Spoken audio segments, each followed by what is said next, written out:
Very much, everybody. Please. Hope it's not too hot, but it's pretty warm. Thank you.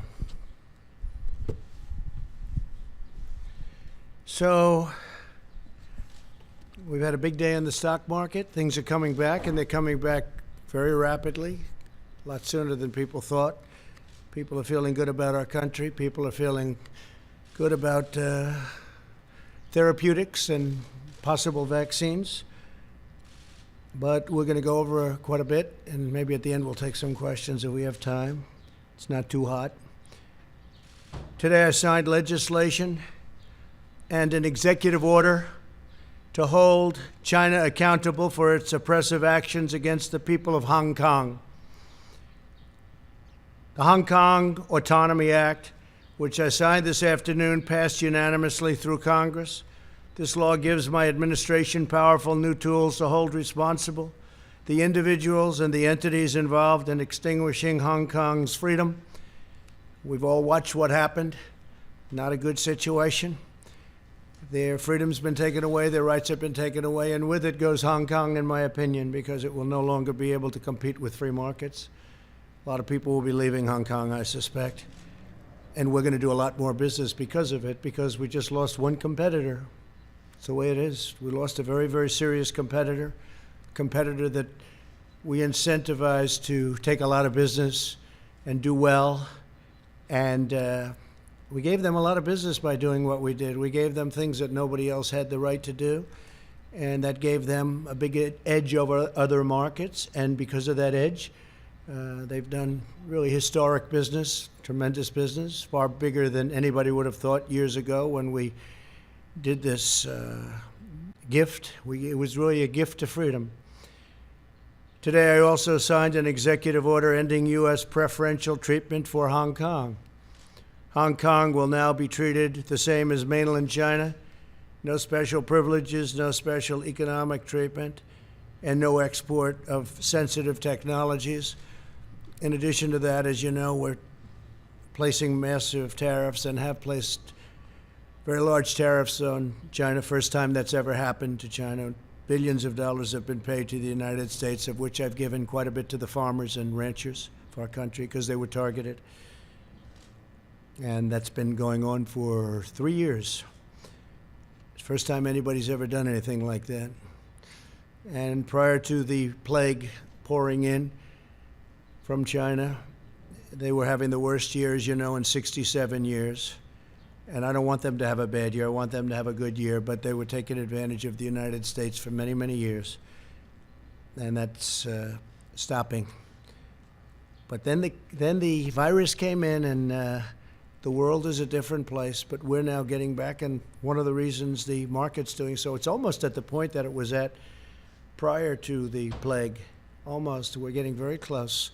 It's a great thing. It's an amazing thing what our people have done and what they've endured. No administration has been tougher on China than this administration. We imposed historic tariffs. We stood up to China's intellectual property theft at a level that nobody's ever come close. We confronted untrustworthy Chinese technology and telecom providers. We convinced many countries, and I did this myself for the most part, not to use Huawei, because we think it's an unsafe security risk. It's a big security risk. I talked many countries out of using it. If they want to do business with us, they can't use it. Just today, I believe that UK announced that they're not going to be using it. And that was up in the air for a long time, but they've decided. And you look at Italy, you look at many other countries. We withdrew from the Chinese-dominated WHO, and we fully rebuilt the United States military. The WHO, World Health Organization, we were paying close to $500 million a year. China was paying $39 million a year. And China had too much say. They worked it very hard, which is a bad thing done by our past administrations. But we were tough, and we were saying, I was asking, I said, why are we paying so much more than China? China has 1.4 billion people. We have 325. Probably 325 million approximately. Nobody can give the exact count. We're trying to get an exact count, but you have, over the years, many illegals who have come into the country, so it depends on how you want to count it. But you could say 325 to 350 million people as opposed to 1.4 billion people. And the world trade is terrible. That deal is terrible. The world health is a terrible deal. We've been very tough on the World Trade Organization, and we've been, I guess, as tough as you can get on World Health. We withdrew our money. We told them we're getting out. Doesn't mean that someday we won't go back in. Maybe we will when it's correctly run, but they made a lot of bad predictions, and they said a lot of bad things about what to do and how to do it, and they turned out to be wrong. And they were really a puppet of China. And make no mistake, we hold China fully responsible for concealing the virus and unleashing it upon the world. They could have stopped it. They should have stopped it. Would have been very easy to do at the source when it happened. In contrast, Joe Biden's entire career has been a gift to the Chinese Communist Party and to the calamity of errors that they've made. They made so many errors, and it's been devastating for the American worker. China has taken out hundreds of billions of dollars a year from our country, and we rebuilt China. I give them all the credit in the world. I don't give the credit for the people that used to stand here, because they allowed this to happen, where hundreds of billions of dollars were taken out of the United States Treasury in order to rebuild China. There's no company and no country in the world has ever ripped off the United States like the incredible job that they did on this country and the people that ran it. Possibly it's one of the reasons, certainly it's one of the very big reasons, trade and things related to trade, that I got elected in the first place. I've been talking about it for a long time, along with many other subjects, frankly. Joe Biden supported China's entry into the World Trade Organization, one of the greatest geopolitical and economic disasters in world history. If you look at China, you look at the moment they joined the World Trade, they were flatlining for years and years and years and decades. And then all of a sudden they joined the World Trade Organization, and they went like a rocket ship. They were given all sorts of advantages. They were considered a developing country. As a developing country, they got tremendous advantages over the United States and other countries. And they took advantage of those advantages and then some. Biden personally led the effort to give China permanent most favored nation status, which is a tremendous advantage for a country to have. Few countries have it, but the United States doesn't have it. Never did, probably never even asked for it, because they didn't know what they were doing. As Vice President, Biden was a leading advocate of the Paris Climate Accord, which was unbelievably expensive to our country, would have crushed American manufacturers while allowing China to pollute the atmosphere with impunity. Yet one more gift from Biden to the Chinese Communist Party. They took all of the advantage away from us. They took everything away. They don't have oil. We would have had to close up tremendous amounts of our energy to qualify eventually, not too far into the future. We would have had to do things that would have been unbelievably destructive to our country, including the possible closing of 25% of our businesses. Think of that. And it was going to cost us hundreds and hundreds of millions of dollars for the privilege of being involved in the Paris Climate Accord.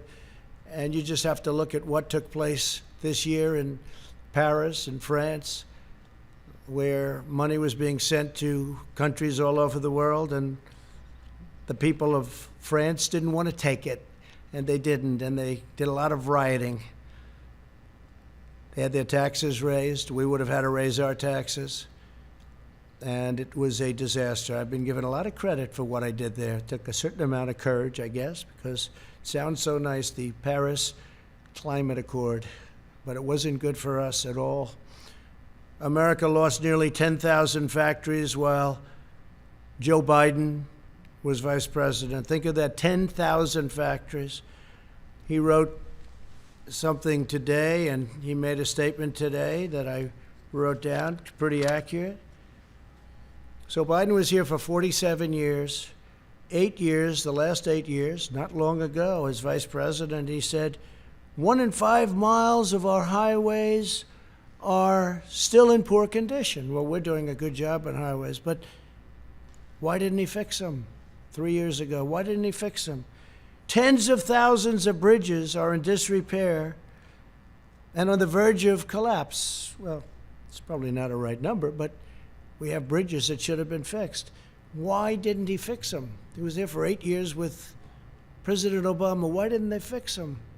Tens of thousands of bridges. This is what he wrote. High-speed broadband. We want high-speed broadband. Well, why didn't he get it?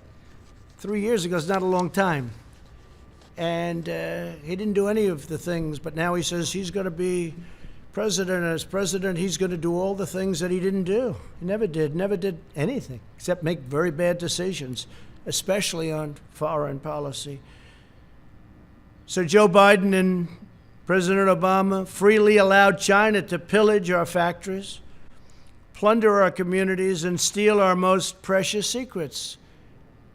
And I've stopped it largely, but I've stopped it. And it wasn't easy, because you talk about a certain power of the telephone and the calls, where they would call and say, no, we don't want to do that. And other countries would call on behalf of China, but I did it. I did what has to be done. And you just take a look at what's gone on and take a look at at the numbers where they devalued their currency in order to pay the tariffs. Now the Democrat Party is calling for defunding of our military. Think of that, defunding. They want to defund our military when China is building a massive military. They're building a massive military, and Biden wants to defund our military. And the world needs American strength right now more than ever, and we've got it. We've got now, soon, as all this equipment comes in, all made in the USA, we've got the newest, most incredible weapons anywhere in the world. We have the best tanks, the best ships, the best missiles, rockets.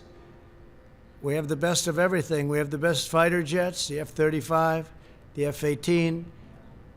All of these assets are being built. Tankers, incredible tankers, bombers. Hope we don't have to use them. But we have the most incredible military. When I came in, the military was totally depleted. It was at a level that was just absolutely incredible. You know the statements. I made the statements before. I told you what generals told me about our military. And I'll make them again. If somebody needs them, we'll give them to you. Very well documented. As vice president, Biden opposed tariffs, and he was standing up for China. He didn't want to do anything to disrupt the relationship with China, even though China was taking us to the cleaners. He opposed my very strict travel ban on Chinese nationals to stop the spread of the China virus. He was totally against it. Xenophobic, he called me. Xenophobic. A month later, he admitted I was right. We would have had thousands of people additionally die if we let people come in from heavily infected China. But we stopped it. We did a travel ban in January.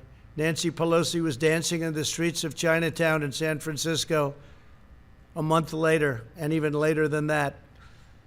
And others too. They all thought what I did was a terrible mistake. We would have lost, in fact, Dr. Fauci said he would have lost thousands of additional people if President Trump had to do that. And I was a crowd of one, because even experts didn't want to do it. They thought it was a mistake. And then I did Europe when I started seeing what was going on in Italy and Spain and France and other countries in Europe. I did a ban on people coming in from Europe. That would have been disastrous for our country also.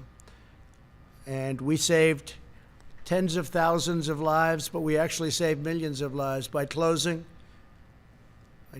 up. We saved millions, potentially millions of lives. Could be a number that we're actually working on, but it could be 2 to 3 million lives. So we're at 135,000, which is terrible. One is too much. But we would have had millions of people dead from this curse that came at us. But we did what we had to do, and now we'll put out the flames as it happens. We have to get the schools open. We have to get everything open. A lot of people don't want to do that for political reasons, not for other reasons. But if we had listened to Joe Biden, hundreds of thousands of additional lives would have been lost. And if you look at the job he did on swine flu, I looked at a poll. They have polls on everything nowadays. And they got very bad marks on the job they did on the swine flu. H1N1. He calls it N1H1.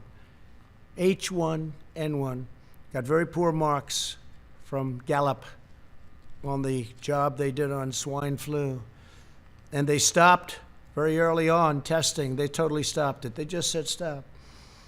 And frankly, if we didn't test, you wouldn't have all the headlines because we're showing cases. And we have just about the lowest mortality rate. But if we did, think of this, if we didn't do testing, instead of testing over 40 million people, if we did half the testing, we'd have half the cases. If we did another, you cut that in half, we'd have yet again half of that. But the headlines are always testing. Now, the testing is a good thing, but at the same time, it's fodder for the fake news to report cases. So we're doing 40 million plus, going to be very close to 45 million people. And when I turn on the news, I see cases, cases, cases. They don't talk about deaths being cut down to a level that actually tenfold they use. I got that from one of the very respected media outlets, tenfold, cut tenfold deaths, but they don't talk about that. They talk about cases, and the cases are created because of the fact that we do tremendous testing. We have the best testing in the world. We now make ventilators for the world. We had very few ventilators. There wasn't one person in any hospital anywhere in this country that needed a ventilator that didn't get it. And that was because we mobilized to a level, using the Purchasing Act in some cases, we mobilized to a level that nobody thought possible. Nothing's happened like that since World War II. Our task force has done a great job. Mike Pence works so hard, it gets so little credit. Sad to see that, actually. But he works so hard, gets so little credit. The governors would tell us, we'd be on the phone with 50 different governors. They'd all tell us what a great job, great job. And then they'll go to the media and say, well, they didn't do such a good job. Well, we did a great job. We made a lot of governors look fantastic.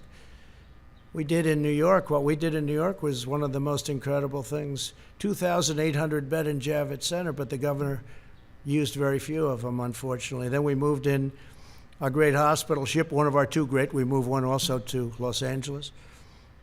And we could have used that for our senior citizens. We could have used it for other people. They could have used it instead of sending our seniors back into nursing homes that were infected, where you lost thousands of people. Thousands of people in New York died because of poor management by the governor. And it's a very sad thing to see, and very sad to watch, and very sad to look at those statistics. But we have an incredible Javits Center that we built with thousands of beds. I think it was 2,800, all ready to go. And they could have sent people there, or they could have sent senior citizens there instead of sending them into the nursing homes. And after all of that work and getting it done, the Army Corps of Engineers, I mean, the job they did was incredible. They built it in a matter of days. When it was all completed, FEMA, everybody was there, doctors. We ended up getting doctors. They said, we can't man it. I said, so we'll man it and woman it. And that's what we did. We brought in doctors, nurses, everything. We're all set. We said, where are the people? They didn't send the people. Very few people came in. They could have sent them into the Javits Center. They could have sent them to the hospital ship, which was virtually unused, but we were there. By contrast, my administration acted very early to ban travel from China, from Europe, saving all of these lives. Incredible. And I want everyone to know, I want every citizen to know that we're using the full power of the federal government to fight the China virus and to keep our people safe. Through Operation Warp Speed, we will deliver a vaccine in record-breaking time. We're doing very well on the vaccines. We have many, many different vaccines being studied right now, many of which are looking really good. And we're ready to distribute the vaccine when we get it. We're all set, taking a risk, an economic risk of preparing for delivery because we feel very certain it's going to be there. But logistically, we have our military ready to go. We have generals, that's all they do is distribute things, and they're going to be distributing, hopefully, a vaccine or a therapeutic. And it's coming out really well. And I think you're going to have some good news very, very quickly having to do with the vaccines. We're also working with many other countries on the vaccine. Many countries are working with us. We're unleashing our nation's scientific genius to kill the virus. Joe Biden didn't just side with China on the virus. He did. He called me, again, xenophobic. That's what he said. You all heard it many times. He described the rise of China as, quote, a very positive development. Not a positive development. Not for us, it's not. He said that the idea that China is our competition is really bizarre. He's really bizarre. He said China's not a problem. No. Nobody's ripped us off more than China over the last 25, 30 years. Nobody close. And he says China's not a problem. Now he takes it all back now. Now he wants to be Mr. Tough Guy. But for years, 47 years, he never came out against China, never said anything bad, just the opposite. His son walked out with $1.5 billion of money to invest where he'll make hundreds of thousands of dollars, maybe millions of dollars a year. Walked out with $1.5 billion. I asked one of the biggest people on Wall Street, maybe the biggest, is that possible? He said no. He's never seen it. They don't do that. But Hunter, where's Hunter? Where is Hunter, by the way? Hunter Biden walked out with $1.5 billion. In Ukraine, he got $83,000 a month and I guess an upfront payment of $3 million. So he went from not having a job to getting $83,000 a month with a lot of money paid up front to work for Burisma. And you all know about Burisma. But nothing happens, nobody cares. And he was unemployed, as you know. He was unfortunately forced to leave the military. He was forced to leave. Didn't have a job, and all of a sudden he's making a fortune. But nobody talks about that. Indeed, Biden expressed more fawning praise about China on an ordinary day than about America. On the 4th of July, the last Independence Day, Biden attacked the United States and said we had, quote, never lived up to the ideals of our fathers, our forefathers, or our founding fathers, those founding ideals. And yet he enthusiastically stated that China is a great nation and we should hope for its continued expansion. Well, we all wish well to China, but what China's unleashed on the world, it's hard to even fathom. I see people now, friends of mine, they walk up, they want to say hello, and they have to keep their distance, and they're all covered up like you're all covered up with face masks. It's a different world, but we're coming out on top. Biden sides with China over America time and time again. And he said on the 4th of July, American history is no fairy tale, and yet blindly celebrates China, saying few nations in history have come so far, so fast. He's so proud of them. He's so proud of them. Now Joe Biden is pushing a platform that would demolish the U.S. economy, totally demolish it. So we built the greatest economy in the history of our country, greatest in the history of the world. That was a few months ago. Best unemployment numbers ever. Best for African American, Asian American, Hispanic American. Best for women, best for everybody. Best for young people that didn't have a high school diploma, didn't have a college diploma. They had a diploma, they were really in good shape. We built the greatest ever, stock market highest ever in history. We had 143 days of all-time stock market highs in just less than 3.5 years. And we had to close it down because we did the right thing by doing that. As I said, we saved millions of lives. But China was saying, this is incredible what's going on. China was for the first time respecting the United States. And now they want to do something that's much different, Joe Biden. So I've watched this, and I've watched it with great interest. We're building our economy again. I guess the stock market went up almost 500 points today, or something thereabouts. You'll check, but it was up a lot when I left. And our economy is coming back. We're almost at a level where, even though it's long before the very important, maybe the most important ever election of November 3rd, we're long before that, but we're close to record stock markets again, and NASDAQ hit an all-time high for the 16th time. Think of that, for the 16th time over the last month or so, for the 16th time. So one of our markets already hit an all-time high. Today, Joe Biden gave a speech in which he said that the core of his economic agenda is a hard left crusade against American energy. He wants to kill American energy. He wants to re-enter the unfair, one-sided Paris Climate Accord, which will destroy us, at the expense of many other nations who benefit. It was actually drawn, in my opinion, to take advantage of the United States, just like so many other deals are done to take advantage of the fools running the United States. But this would do nothing for the environment, but would cripple American industry while greatly helping China. He wants to impose massive energy taxes and job-crushing mandates to eliminate carbon from the United States economy. Let him define the word carbon, because he won't be able to. Obliterating American oil, clean coal, natural gas, and the natural energy resources that supply countless American jobs. Joe Biden put AOC, a young woman, not talented in many ways, in charge of his energy plan and the environment, essentially. Her and Bernie Sanders, who ran a lot of times for president, never made it. Good base, but that's about it.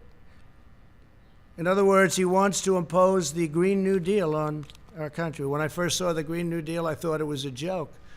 I said, this will never go anywhere. Now they're trying to impose it. This will destroy our country and make us non-competitive with other countries. Don't forget, we're in competition with China and with many other countries throughout the world. We're in tremendous economic competition, including Europe, which has never treated us well. The European Union was formed in order to take advantage of the United States. They formed, and they take advantage of the United States. And I know that. They know I know that. But other presidents had no idea. Last week, Joe Biden released his unity platform developed with socialist Bernie Sanders, describing what he would do if elected president. The Biden-Sanders agenda is the most extreme platform of any major party nominee, by far, in American history. I think it's worse than actually Bernie's platform. It's gone so far right. And he's doing that because he's begging for that vote. But one of the things I just asked my people to do is just draw up for me, just quickly, some of the things that we've been hearing about over the last couple of weeks. And these are actual key elements of the Biden-Sanders unity platform. Abolish immigration detention. No more detention. You come in here illegally, no more detention. Stop all deportations. So if we get a MS-13 gang member, which we've taken out of our country by the thousands, brought them back to Honduras, Guatemala, can't do that anymore. El Salvador. Can't do that anymore. Stop all deportations. In other words, we'll take all of these people, many of whom are in prison for rape, murder, lots of other things. End prosecution of illegal border crossers. Oh, okay, they come in illegally and we have to stop the whole process. Support the deadly sanctuary cities where many of these people are protected better than the American citizen is protected.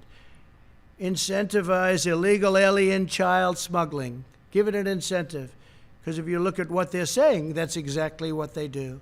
Incentivize illegal alien child smuggling. They're incentivized by what this plan calls for. Expand asylum for all new illegal aliens. How about that one? All new illegal aliens. Expand asylum. Cancel all asylum cooperation agreements in the Western Hemisphere. Well, we have agreements with Honduras, Guatemala, with El Salvador. We have great agreements where when Biden and Obama used to bring killers out, they would say, don't bring them back to our country. We don't want them. Well, we have to. We don't want them. They wouldn't take them. Now with us, they take them.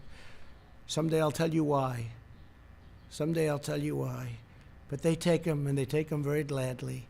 They used to bring them out, and they wouldn't even let the airplanes land if they brought them back by airplanes. They wouldn't let the buses into their country. They said, we don't want them.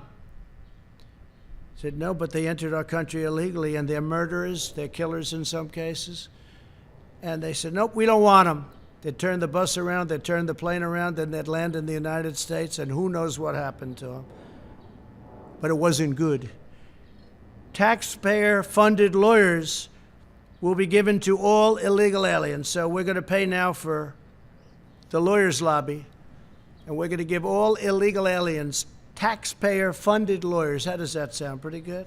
In other words, come in here illegally, we're going to give you free legal advice.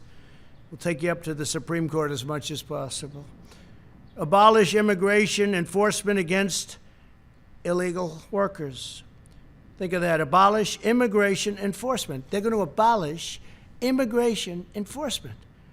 Well, basically, as you know, what they're going to do is they're going to rip down the wall. They're taking it down. They want to take down the wall, which we fought hard for. We're up to 259 miles right now of great, powerful wall that's really working, because if you look at the numbers, in addition to the fact that Mexico, for various reasons, has 27,000 soldiers on our southern border to keep people out of our country. And I appreciate it. We had a great meeting last week with the president of Mexico, a great guy, friend of mine, become a friend of mine. A lot of people thought that couldn't happen because we're very opposite in terms of our views, maybe even in terms of our temperament, but he's a great guy and he's a friend of mine, and they've been terrific. Mexico has been terrific. 27,000 soldiers on our border, Mexican soldiers, and we have great, great numbers. We get rid of so many different things. Catch and release is gone. So many different things have taken place. We used to catch them, take their name, and release them into our country. We don't do that anymore. We now release them back where they came from. Sometimes we'll bring them back to their country. Grant work permits for illegal aliens. So if you come in illegally, you get a work permit. People that live here don't get work permits, in many cases. Provide taxpayer subsidies and welfare for illegal aliens and new immigrants. So we want to provide taxpayer subsidies and welfare for people that come into our country illegally, illegal immigrants. They want government health care for all illegal aliens. This is part of their plan. I'm not making this up. This is all down in their plan from last week. And this is good compared to what I heard today. Federal student aid and free community college for illegal aliens. What do you think about that? Federal student aid and free community college. We're going to have every person in the world pouring into our country from all over the world. And by the way, the wall was so timely because it stopped people coming in from heavily infected areas of Mexico. If we had that, we would be in trouble like you wouldn't believe. You wouldn't believe. And remember, cases is different than deaths. And cases we give you because our testing is the best in the world. And by the way, by far the most. 45 million. Find out which country tested 45 million people.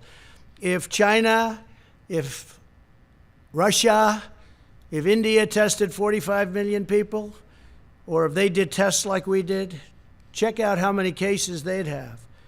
But it's still, we've done a great job, get no credit for it, and I don't want the credit. I want the people that have done this great job, the people that have done such an incredible job on building the ventilators. And doing the testing and building a testing platform that's been amazing. We have many platforms. Many companies have come up with different forms of tests. When we started, there was no such thing.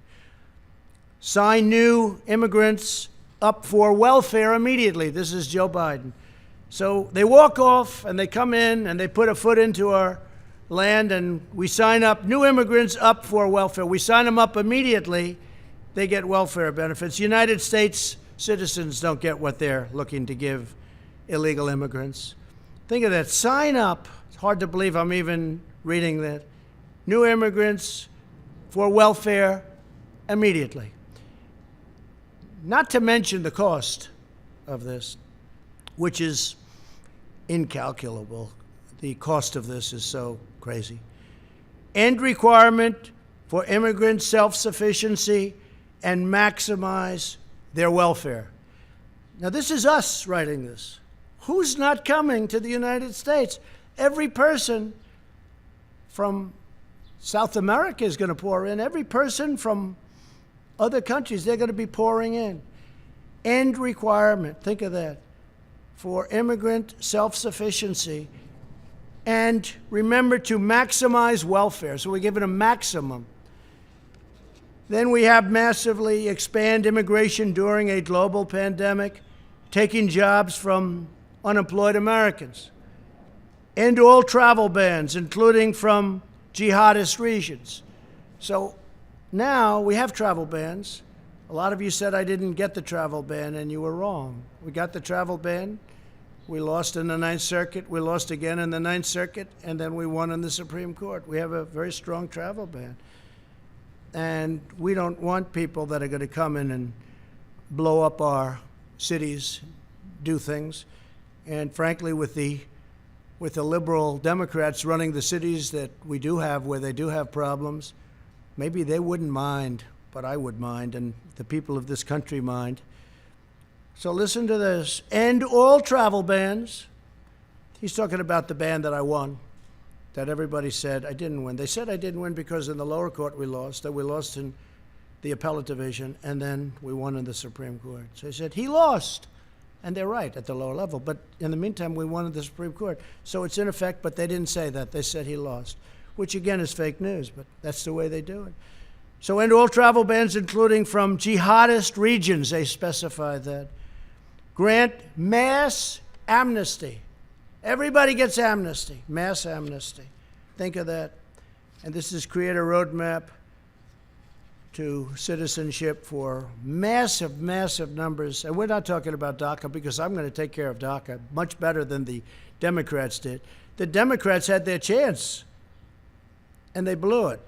But we're going to take care of DACA, because I'm going to be doing, in the not-too-distant future, pretty soon, I'm going to be signing a new immigration action, very, very big merit-based immigration action that, based on the DACA decision, I'll be able to do. Vastly expand low-skilled immigration to the United States. So they want a lot of people come in with low skills. I like merit. Think of that. Vastly expand low-skilled immigration to the United States. These are the things that are in the plan. This is Biden. Biden's gone radical left. Increase refugee admissions by 700%. Huh. That's a lot. By 700%. Nobody's ever heard of such a thing. Increase refugee admissions by 700%. Abolish law enforcement as we know it. I think the police do an incredible job in this country. And you're going to have a rogue, terrible cop on occasion, like you do in any industry, in any business, in any profession. But I think they do an incredible job. Abolish law enforcement as we know it. End cash bail. No bail. Just, we let you right out. Look at what's happened to New York. Crime is up. Shootings are up at numbers that nobody's ever seen before. Look at Chicago. What a disaster. And we're waiting for them to call us, because we're all set to go. We have the FBI. We have Homeland Security. We have everybody ready to go. We have the National Guard. They're all ready to go. End cash bail, releasing dangerous criminals onto our streets. Cash bail. New York just did that. Other places have done it. They haven't turned out too good. Abolish completely the death penalty. And I know there's a lot of debate on the death penalty, and there has been for a long time, but sometimes you use the death penalty, depending on the crime. You know what happened today with regard to the death penalty. Appoint social justice prosecutors in order to free violent criminals. So they want to appoint social justice prosecutors to free violent criminals. End mandatory minimums. And that's by empowering judges to determine appropriate sentences, by fighting to repeal mandatory minimums at the federal level and give states incentives to repeal their mandatory minimums. We could go on for days. Incentivize prison closure. So they want to close our prisons. They now want to abolish our police departments. They want to abolish our prisons, I guess. Incentivize jail and prison closures as populations decline. Ensure the resources saved are invested directly into those communities. So they want to close them rather than have them for some very bad people, people that are not going to behave when they get out. You see that in New York. They allowed a lot of criminals out, and those criminals are causing havoc. And then they got rid of their incredible and legendary crime squad. And bad things are happening in New York. Bad things are happening. I love New York. I hate to see what's going on. End solitary confinement. Free federal housing for former inmates. So federal housing now can go to inmates, former inmates. Rejoin Paris Climate Accord and seek an even higher level of restrictions. Oh, I didn't notice that. Oh, I see. So they want to rejoin the Paris Climate Accord, and they want to seek an even higher level of restriction. In other words, make it worse than it was. Mandate net zero carbon emissions for homes, offices, and all new buildings by 2030. That basically means no windows, no nothing. It's very hard to do. I tell people when they want to go into some of these buildings, how are your eyes? Because they won't be good in 5 years. And I hope you don't mind cold office space in the winter and warm office space in the summer, because your air conditioning is not the same as the good old days. Mandate zero carbon emissions from power plants by 2035. Zero. We're talking about zero. Nothing can go in the air. Mandate net zero carbon emissions by 2050. And I believe he's changing that. He's bringing it down. He wants no petroleum product. He wants no oil or gas. I don't think Texas is going to do too well. They're going to get rid of about 7 million jobs if you go by the Biden plan. I don't think that Oklahoma, North Dakota, Pennsylvania, you're going to be too happy with that, and many other states, Ohio. Mandate all 500,000 school buses and all 3 million government vehicles be changed to zero-emission vehicles within 5 years. I've heard of worse than that. Install 500,000 taxpayer-funded charging stations nationwide. Here's a bad one, really bad one. End school choice. There is nothing that the African American community wants more than school choice. And mothers and fathers are going to be very happy to see him be defeated just on that alone. End school choice. So Joe Biden wants to end school choice.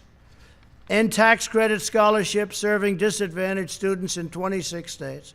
Oppose 14 million Americans with education savings accounts. And get rid of school choice, having to do with school choice. Eliminate school choice in Washington, D.C. You know what they've done in Washington. They have some incredible example right here. Example. I know of one example. I think they have a number of them, but one is incredible. Abolish all charter schools. Charter schools are doing great. Ban funding for charter schools in poor neighborhoods. We don't want charter schools in poor neighborhoods. Well, that's not fair. Abolish educational standards. Abolish in the suburbs. You're going to abolish the suburbs with this. Enforce Obama-Biden's radical AFFH. That's the AFFH regulation that threatens to strip localities of federal affordable housing funds unless they change their zoning laws to fit the federal government's demands. So what you have, I mean, I've been watching this for years in Westchester, coming from New York. They want low-income housing built in a neighborhood. Well, I'm ending that rule. I'm taking it out. So I had spoke with Ben Carson the other day. We're going to be taking it out. I've watched that whole thing go, and now they want to make it twice as bad in the suburbs. In the suburbs. Mothers aren't happy about that. Fathers aren't happy about that. They worked hard to buy a house, and now they're going to watch the housing values drop like a rock, and that has happened. Drop like a rock. So we're not going to do that. We're going to do the exact opposite. Probably there has never been a time, and this is just a few, it's much worse than that. We did this very quickly. It's probably never been a time when candidates are so different. We want law and order. They don't want law and order. We want strong, closed borders with people able to come in through merit, through a legal process. They don't want to have any borders at all. They're going to rip down the wall. It was hard to get that built, and now it's almost completed. It'll be completed by a little after the end of the year. They want to rip it down, and it's had such an impact. It's incredible. It stops trafficking, human trafficking of women and children, but women mostly. Human trafficking, one of the worst things ever, all at a level that it's never been at because of the internet. You wouldn't think, you think of it as an ancient statement. You wouldn't think that's possible today, but it's human trafficking of women and children. And they want to let that continue. The wall has stopped it so much because they will go over to a section where there aren't people, not an entry point, and they'll make a left into the United States. They're on their way. They can't do that anymore. We have a 30-foot wall that goes 6 feet into the ground. It stops a lot of the tunneling because they're pretty good at tunnels. But we watch the tunnels, and we have equipment for that. But you can't make a left anymore and come into the United States loaded up with human traffic. So they want to take down the wall. They want to have open borders. Think of open borders today, though, with the pandemic. I mean, the timing is sort of interesting, but with the pandemic. So there's never been a time when two candidates were so different. I mean, I've seen races where it's like the same exact platforms. I'm even talking about essentially Democrat, Republican. There's not that much difference. There's a little difference, but there's not much. You choose one because you like the way they look. You like the way they sound. You like the way they talk. You like something about one, and you don't like the other. But there's never been a difference. Here's one of the greatest differences. This is, without question, the single biggest difference if you want law and order. For instance, I enacted recently, when I saw all that was going on with federal monuments, we don't have the right to do states, although we're trying to find it. But with the monuments, where they wanted to rip down Andrew Jackson, they wanted to rip down George Washington. They were actually heading over to the Jefferson Memorial, if you can believe that. But this has been going on, and I found an act that we've used, and we have many, many people in jail right now. Many, many people in jail all over the country because they tried to destroy, or in some cases got it down, a federal statue or monument. We haven't had anybody making a move since I enacted this. I signed an executive order a couple of weeks ago, and it says very simply, 10 years in jail. You do it, 10 years in jail. The amazing part is we were able to catch everybody because thanks to all of you on television, we appreciate it. But we have their pictures. We have the man standing on Andrew Jackson's horse. We have the man standing by General George Washington. We have everybody standing. They were going to go for the Emancipation Proclamation, Abraham Lincoln, standing with a young man who was being freed. And we said, we're going to do something. We can't let this happen. Now, it could be removed at some point. You go through a process, a legal process, go through Congress, whatever. I understand that. At the same time, some people like these statues and monuments, but it can be removed, but you have to go through a legal process. So they were going to have 20 to 25,000 people that night. Nobody showed up. Nobody. You know that because you were disappointed to see that. The next night, I believe 22 people showed up. They said, we're going to make it Friday night instead. And 22 people showed up. 4 were actually arrested because we have pictures of them knocking down other statues. So they're in jail now. So there has never been an election where we've had this kind of difference. We want strong borders. Without borders, you've heard me say it 1,000 times, without borders, you don't have a country. They don't want to have borders. They want to have open borders. It's radical left, and it'll destroy our country. 20 years ago, Venezuela was a very rich country, one of the richest anywhere. Per capita, one of the richest, tremendous oil reserves. Now they don't have water. They don't have food. They don't have medicine. We do everything we can to take care of the people, but they have nothing. And that's exactly the ideology that you have going over here. If I wasn't there to stop it, if I wasn't here to say, no way, that's not going to happen, we'd be in some mess. We'd be in some mess.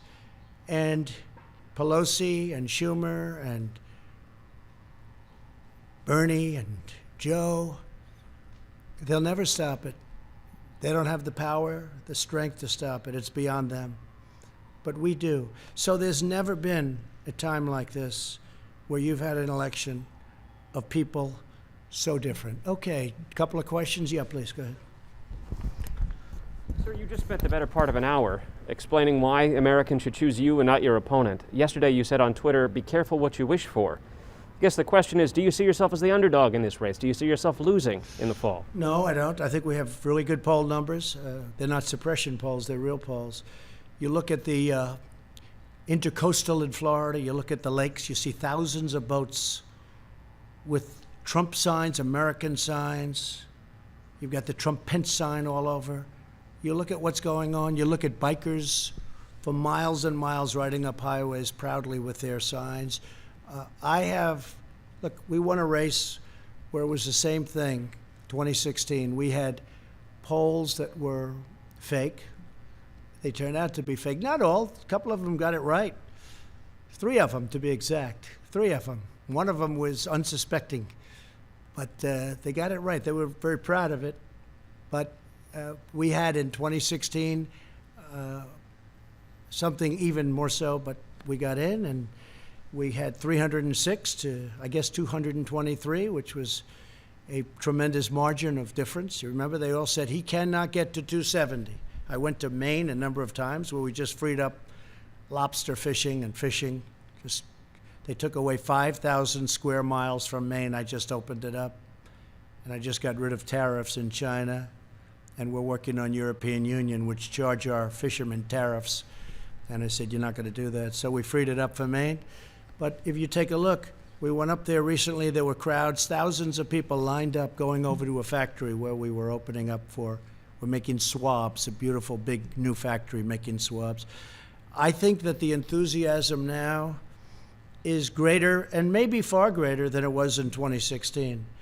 I think a lot of people don't want to talk about it. I think they're not going to say, hey, I'm for Trump, I'm for Trump. They don't want to go through the process, and I fully understand that because the process is not fair. The media doesn't treat us fairly. They never have, and perhaps they never will. But maybe they will when we turn this around for a second time, and it's going to happen very quickly. When we turn it around for a second time, maybe they will. I think we're doing very well in the polls, and I think you have a silent majority, the likes of which this country has never seen before. This is a very important election. We've done a great job. We had a turn it off, as I said. Turn it off, and now we've started it again.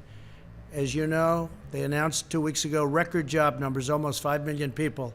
And that beat the last month, which was also a record, 2.8 million people. Nobody's ever done what we've done, and now we're doing it twice. And I think by Election Day, you're going to see some incredible numbers. The third quarter is going to be really good. Fourth quarter is going to be great, but next year is going to be one of the best economic years. So hopefully I'll be able to be the president where we say, look at the great job I did. At this point. I think great. I think we have a great chance. I think we're going to have a lot of people show up. I'm very worried about mail-in voting because I think it's subject to tremendous fraud and being rigged. You see that Paterson, New Jersey, where I believe it was 20% of the vote was fraudulent. It was all sorts of things happened. I understand a mailman was recently indicted someplace for playing games with the mail-in ballots. You'll have tremendous fraud if you do these mail-in ballots. Now, absentee ballots are okay, because absentee ballots, you have to get applications, you have to go through a process. If I'm here and I vote in Florida, you get an absentee ballot, but you have to go through a process. Absentee ballots are great. But mail-in voting, where a governor mails millions of ballots to people all over the state, California, millions and millions of ballots as an example, and then they come back, they don't come back, who got them? Did you forget to send them to a Republican area or a Democrat area, I guess you could say? But if you take a look at all of the unbelievable fraud that's been involved with mail-in voting over the last even short period of while, but look at Paterson, New Jersey. It was a massive error and a massive miscalculation, and there was incredible fraud. Look at the city council, what's happened to it. This is one place, but you have many places, and they're all over. Yes, please. Thank you, sir. I want to know, when's the last time you spoke with President Xi of China, and do you plan to speak with him in the near future? No, I haven't spoken to him. Well, no, I don't. I have no plan to speak to him. Yeah, please go. Thank you. So, do you want to do a follow-up? Yeah, I don't mind. Okay, yeah. Is it okay? Yeah, go ahead. Yeah. I just wanted to know, Ruth Bader Ginsburg was hospitalized today with an infection. Wanted to know if you had any reaction to that news. No, I wish her the best. I hope she's better. I didn't hear that, actually. She was just hospitalized? No, that's too bad. No, I wish her the best. Okay. She's actually giving me some good rulings. Okay? So you know that, right? People were surprised. No, I wish her the absolute best. Please. Thank you, Mr. President. So you were mentioning the travel bans, and I wonder, when do you plan to review that? Because the European countries are in the situation is under control, much a better place than the U.S., and there is no ban for other hotspots like Russia and India.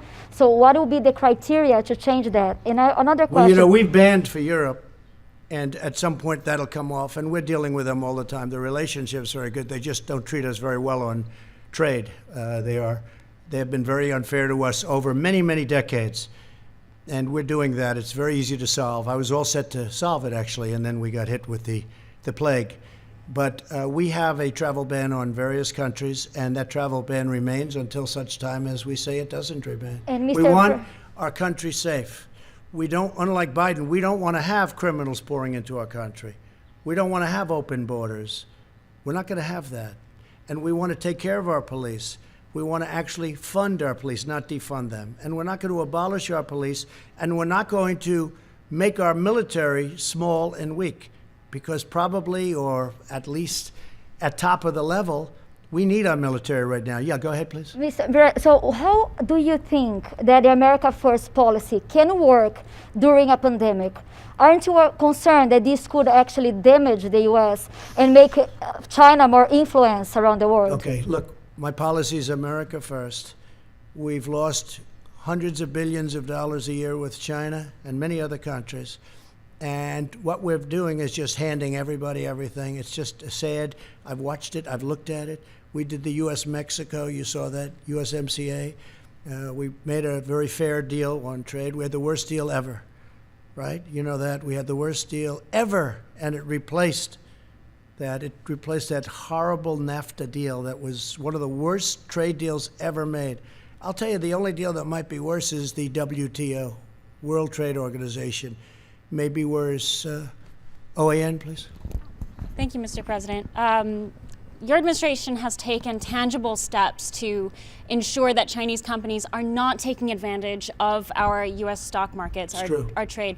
Last week, your administration sent a letter to the Railroad Retirement Board asking them to reconsider investments in Chinese defense firms. Meaning not to invest. Correct. That's correct. So where is that request now, and are you taking tangible actions to ensure that U.S. investments don't continue to fund defense firms in China? And you'll see more coming. This was a very important bill that we signed, but you're going to see more coming over the next short period of time. But yes, we don't want them investing in Chinese military companies, okay? Letters, I mean, what actions can be taken to ensure that does not happen? Well, you have a lot of actions we can take, including the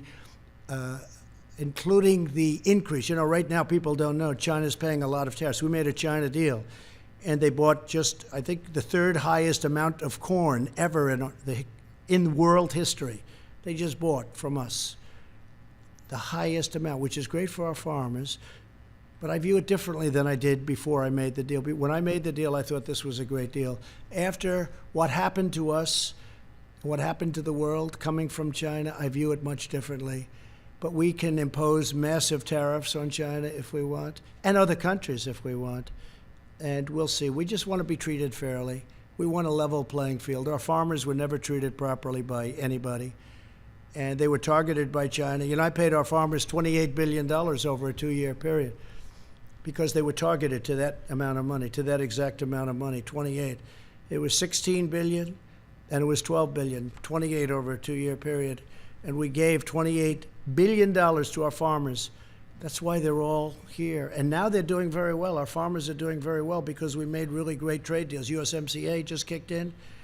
The China deal, they're buying a lot. They are buying a lot. We'll say that. They're buying a lot. A lot of people ask, how are they doing on the trade deal? They're buying a lot.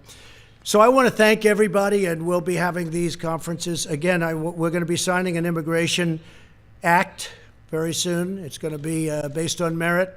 It's going to be very strong. We're going to work on DACA because we want to make people happy. And I'll tell you, even conservative Republicans want to see something happen with DACA.